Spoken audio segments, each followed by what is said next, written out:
What's going on is Anton from AntonDaniels.com. I appreciate you guys for continuing to rock with me. It is the 29th, 28th, 29th, December 29th, 2022.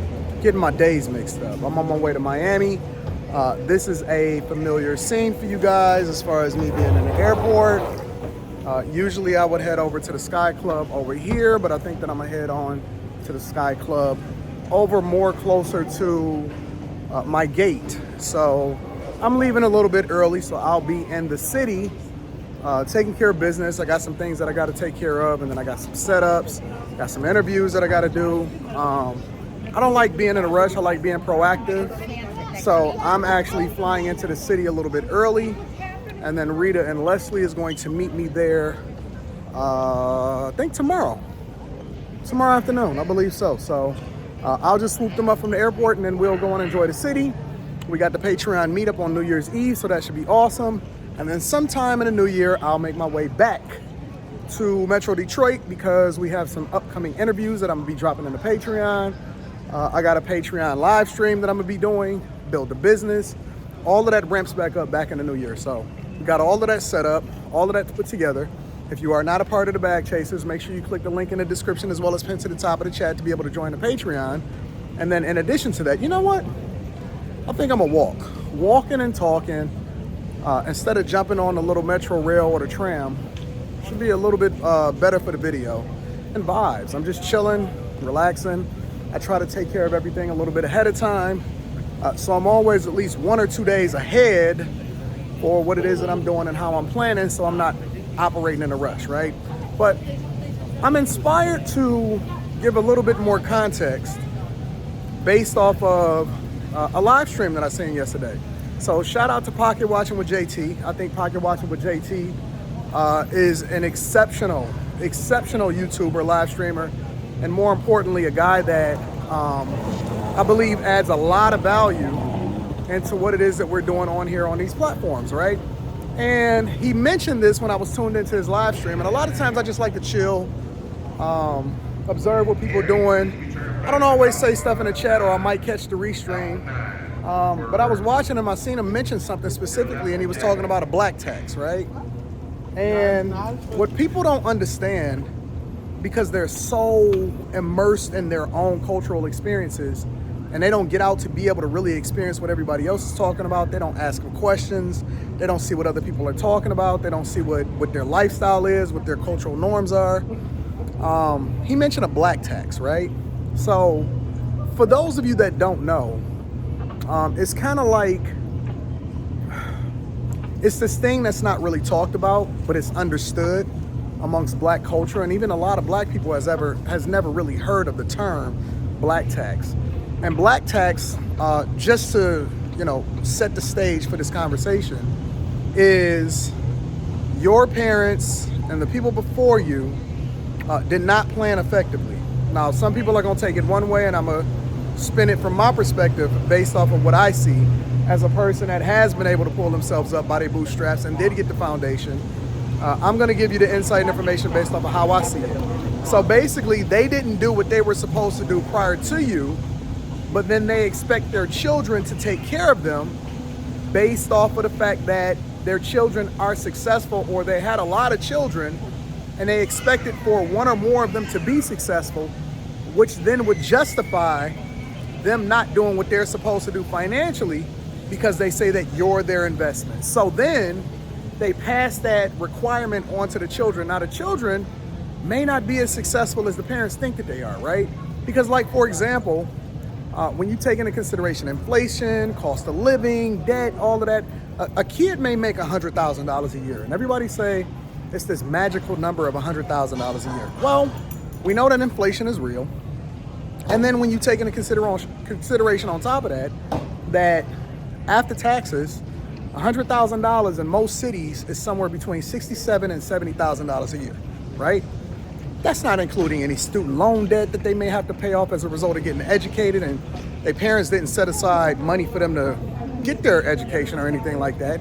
But they got student loan debt, they got their own bills, they may live in a major city, they want to start a family one day, they got to invest in their own 401k so they don't do what their parents did, because the more you know, the more responsible you become for how it is that you go about doing things.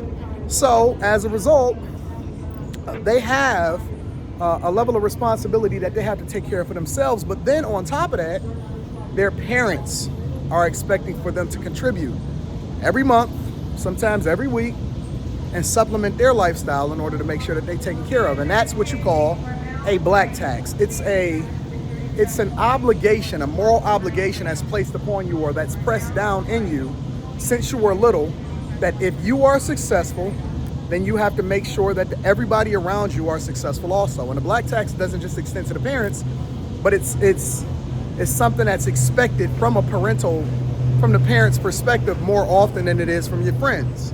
Now, the black tax can also extend over into your friends and your associates, the people that you grew up with, your neighborhood. You called a sellout if you don't go back to your neighborhood and then, get your ass robbed or lose your money and all of that other type of stuff. You are then obligated and required, especially if you have any level of visibility, any fame or anything like that. If they know you got $1, you really only got like a tenth of that, because 9 other people is behind you saying, gimme. And that's the problem, because we really aren't that successful, like as individuals or collectively. There are some individuals that's incredibly successful. And B, I think that we need to retrain what our expectations are from the people that we surround ourselves with, right? And I'm gonna give you an example. So me, right, instead of my parents, and I'm very, very thankful, my parents never expected for me to do anything, right? They didn't expect for me to come back and do anything like that or whatever. Maybe they hoped to, because they weren't anywhere near remotely as successful as I am. Or my family. My family might be a little bit different, but they didn't expect for me to do anything. They put everything they had into me, and then they tried to be responsible themselves. They didn't know what I knew now, because my experiences, my life, the journey that I'm taking has allowed for me to really, really learn and leverage what I know and the benefits that came along with them sending me to private school and making a capital investment in my life. But then they made sure that, hey, you understand that if you go to college, you're gonna have to pay for it. So I went to community college in order to minimize how much debt I took on. And then I transferred over into a major university, so on and so forth, right? I think most of you that are watching this video, if you are not new, you are familiar with my financial situation, and I'm doing well. I'm doing really, really well. I do take care of my mother as a result of my father being gone. She does not need me to take care of her. She has her own income, she has her own money, but I do it just because I'm living in abundance. But there is not an expectation for me to do so because she's already good, right? Here's the other side of it though. Now, my daughter, I don't have to worry about her taking care of me as I get older. It's the other way around. I'm planning for, and this is what real generational wealth looks like. I'm planning for, and we've already had conversations. We've already planned her future. She's only 14 years old, but we talked about what college she possibly wants to go to. It's already paid for and taken care of. And the conversations that my daughter and I have now that she's old enough to really start to think about what it is that she wants to do, is whether or not she wants to work for me and then take on what it is that I build, take it over, and then, run it, take a position in a company, eventually take it over completely, because it's all gonna get passed down to her eventually anyway, right?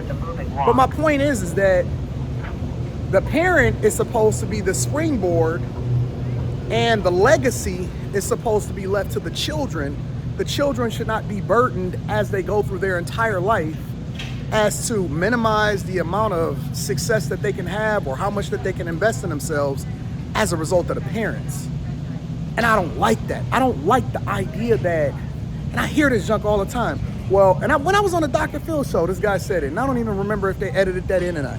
And he said, the parents should have, the children should have to take care of the parents and all of the older people and all of that.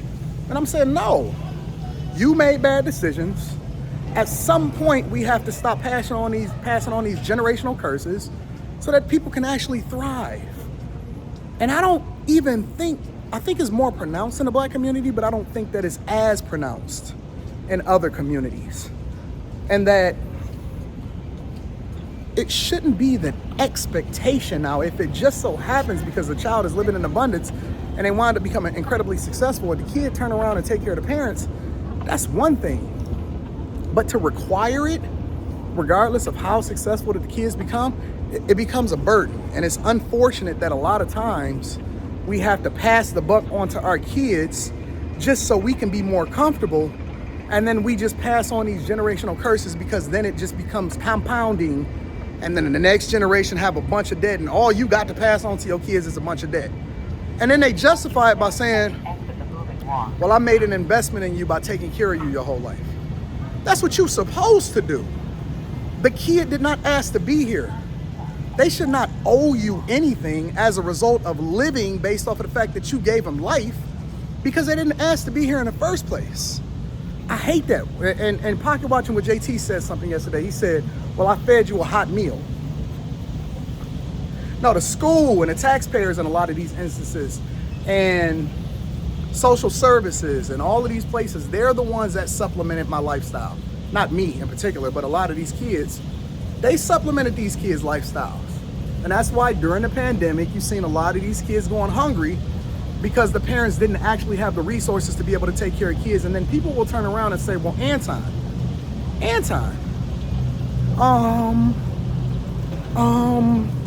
poor people should be able to have kids too. On whose dime? And how much trauma and debt are we continuing to pass on from generation to generation as we continue to build this slave culture? Somebody got to get my Starbucks, right? No? I'd love to get your thoughts on this. I thought it was a phenomenal conversation and a great subject for me to tackle and to add extra insight and information into. I am about to catch a flight, but before I do so, I'm gonna go into the Delta Club and drop this on YouTube or schedule this to drop while I'm on my flight. I want to get your comments on this thing. What are your ideas? And if you are from a different culture or you have a different background, what is the expectations from the people that are around you and your family and things like that when it comes to a black tax or whatever kind of tax or whatever remix that you have in your culture? Or is it completely different? Let me know in the comments. Link is in the description as well as pinned to the top of the chat for y'all to tap into the Patreon. Before you leave, make sure you hit a like for the YouTube algorithm. Subscribe to the channel and then share this with a friend and family. All right? I love y'all. I appreciate y'all. I'm holler at you later. Peace.